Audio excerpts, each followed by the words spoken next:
At 7:30, we got Wake Forest, who's 5-2, traveling to Florida State, who's 3-4. Florida State favored by 10.5 points on the ACC network. Robbie Ashford has gone 95 and 162, thrown for 1,203 yards, 3 touchdowns, 4 interceptions. Demon Claiborne had 92 carries for 612 yards and 8 touchdowns, and Chris Barnes had 28 catches for 476 yards and 3 touchdowns. Tommy Castellanos for the Seminoles gone 100 and 166, thrown for 1,607 yards, 9 touchdowns, 5 interceptions. Gavin Sawchuk has had 87 carries for 422 yards and 5 touchdowns, and Bruce Robinson has had 29 catches for 541 yards and 3 touchdowns. Florida State is 31-9 against Wake all time. Last game did go to Wake and did go to Florida State in 2023. Wake had weirdly enough won the previous 3 times these two teams have played though. 2018 was the last time Florida State was able to beat Wake at home, and Norvell is 1-2 against the Demon Deacs in his tenure as the Seminoles head coach. Kind of weird, considering that Wake Forest is typically a team the Seminoles beat up on. To not have a winning record against them is odd as the Florida State head coach.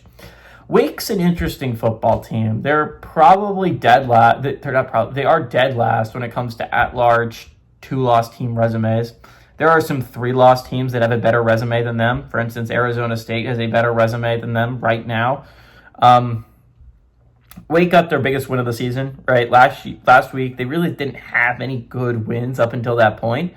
But being able to host SMU and actually getting a pretty solid win from the Mustangs was actually really, really important for Wake's playoff hopes. Now, these 2 next weeks are going to be actually kind of interesting. A road trip to Florida State, while not amazing win chance here, it could get you a little bit of points. Now, the big thing is a road trip to Virginia, and then you end the year with a road trip to Duke. Winning those games could make it interesting, right? If you can knock Virginia to 10-2, if you gotta hope they finish 10-2, and if you can beat like an 8-4 Duke team or something like that, I think that helps you quite substantially if you're Wake. All that being said, it's a very much uphill climb for the Demon Deacs to make the playoffs. They're going to have to need a lot of help. I think they're sitting at something like 6 total wins. I mean, it is not good. I think they're barely ahead of James Madison. James Madison might even be ahead of them. Navy right now has a better at-large resume.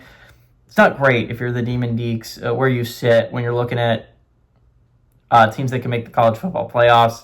That loss to NC State is absolutely detrimental. You would have loved to have the win against Georgia Tech, because right now you would be sitting pretty. You would be in that Virginia spot, right?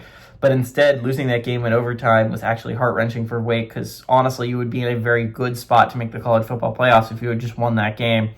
All that being said, I think the Demon Deacs run out of luck here. I think they go on the road to Florida State. I think they get got. This is a big game for Florida State that's coming off a bye, that's coming off 3 straight losses, one of them on the road to Stanford. I think Florida State will be ready for this one. It's a big game for Norvell's job, and I think they'll find a way to win it. Give me Florida State to win this game and to cover the 10.5 point spread.